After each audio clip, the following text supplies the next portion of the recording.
Hello, everybody. My name is Cameron, and I'm making this video because a lot of the information I see on the internet helping Filipinos get a visa to the US is just wrong.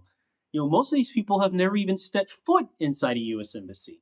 I was a US government employee. I know what visa officers look for. And so I want to make this video just to help those who want to get a visa to the US. I'm going to mostly focus on student visas and B1, B2 tourist visas. So, first of all, one thing I'm sure you already know is that the default assumption for a visa officer is supposed to be denied. That's literally in the law. And I'm not going to edit this video, so sorry for the notification dings. So, the default assumption is to deny.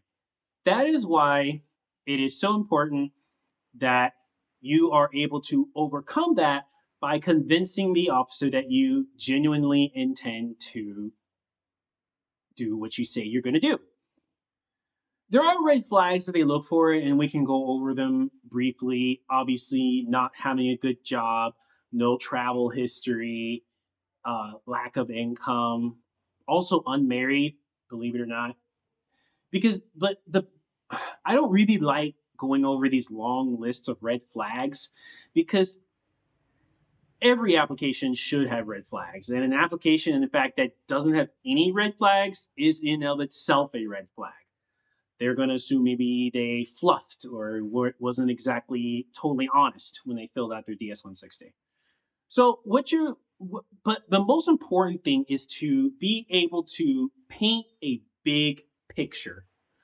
So you need to paint a picture that shows that you have a better life in the Philippines than you would as an illegal alien in the US. So the embassy in Manila has a profile of what a Filipino tourist looks like, what a Filipino student looks like. So for a tourist, they're expecting someone in their 30s that has a good job, is married, has a house, has a car, just has worked hard and was able to establish themselves, or someone from an affluent family, in which case, if they're a trust fund baby, then that's fine. And you do that not just by showing documents. And by the way, a lot of officers don't really like documents because they're so easily forged.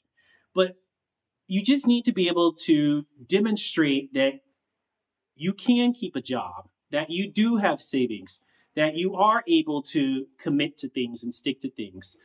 So that's why, for example, someone that's had multiple jobs in a single year is not good because they think, oh, okay, well, this person doesn't stick with things. They don't keep their commitments.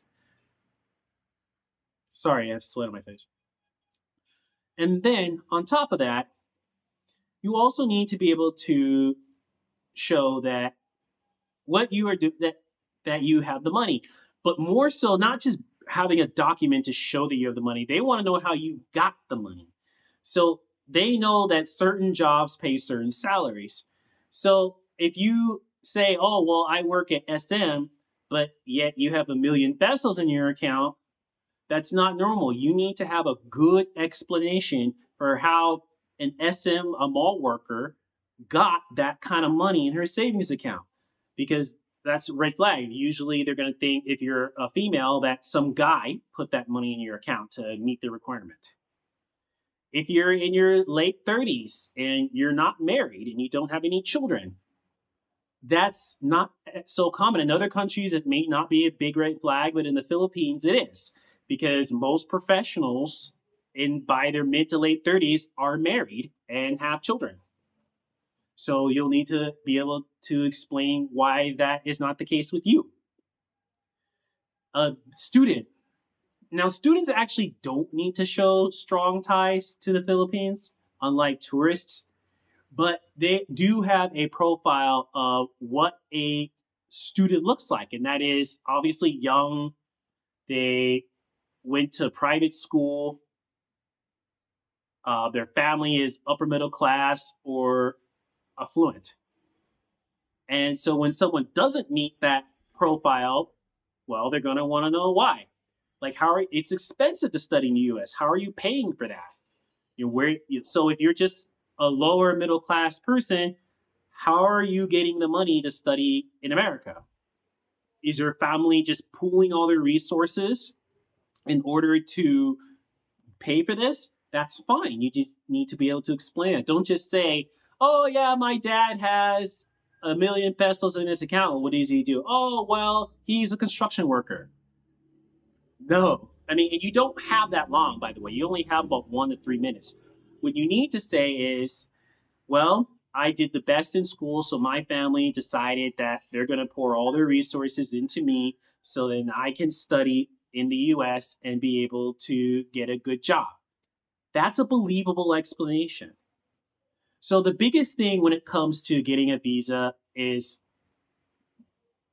officers look for example, fraud, inconsistencies, and incongruencies and profiles. So they have an idea in their head of what a person seeking this type of visa in this country, in this case the Philippines, looks like.